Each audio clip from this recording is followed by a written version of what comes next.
ஆம்பளை சொக்கா வாயா வாயா சிவகாசினா நம்ம ஜெல்லி. இது என்ன இது? அரே நீ அப்பா அதாவது தரம் அல்ல டைக் அடிஷன் ஆல்ரெடி ஏகப்பட்ட டீஸ் கால் அடிஷன் இறக்கி இருக்கோம். என்ன கேக்குறாங்க, டைக்கா வேண்டாம் காலர் வச்சுல காட்டன் வேணும் கேக்குறாங்க. காட்டன் இறக்கியாச்சு, காட்டன் தரமா பிராண்டட் இறக்கியாச்சு, கீழ கையில கப்பி போச்சு. ஆனா காட்டன் ரேட் கூட நீ நினைச்ச கூடாது, வெறும் 250 ரூபாய். 250க்கு ஏகப்பட்ட கலர் வந்திருக்கு.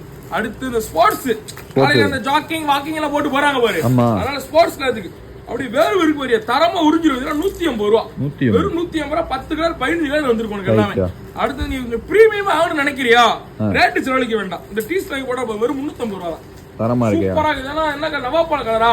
ஆமா, எல்லா கலரும் போட்டு கலந்து அடிச்சிருப்பாங்க, 3 கலர் சேர்ந்து. தரமா இருக்கு. சூப்பரா கலர், கலரே 10 கலர் 15 கலர் வந்திருக்கு. இதா இருக்கு பாரு, 5 ஸ்லீவ். எத்தனை ரூபானா, வெறும் 220 ரூபா. அப்படி சைடுல கோடு கோடா போட்டு மேல ஒரு பிரிண்ட் போட்டுவாங்க. பேக் சைடுல கொஞ்சம் டீசென்ட்டா பிளைனா இருக்கும், கையில ஒரு பிரிண்ட் வந்துரும். கிரேப் ஃபேப்ரிக்ல இதாங்க இப்ப ட்ரெண்ட் ஆகி இருக்கு பாரு. ஃபுட்பால் டி-ஷர்ட் வெறும் 260 ரூபா. இது 150 ரூபாய்க்கு கொடுப்போம், நம்ம 100 ரூபாய்க்கு கொடுக்குறோம். ஆனா நல்ல டபுள் சப்ளிமேஷன், ஃபுல் சப்ளிமேஷன்யா. நம்ம தலைவர் படம் போட்டு, அதாவது இந்த தலைவர் இந்த தலைவர் இங்க இந்த தலைவர் ஃபுல் சப்ளிமேஷன் போட்டு சூப்பரா இதெல்லாம் போட்டுன்னு வச்சுக்கோ. உண்மையிலே ரெனால்டோ மெஸ்ஸியா மிஞ்சிடுவியா, மிஞ்சிட்டு போயிருவா. நீ அந்த மாதிரி கோல் கீப்பரை பந்து பிடிக்க முடியாது, அந்த மாதிரி போயிருவாங்க. ஒரு பீஸ் மூணு ஹால் இருக்கு. கலரு சைஸ் எல்லாம் பின்னாடி வீடியோல வந்துகிட்டே இருக்கும். ரைட் பாப்போம்.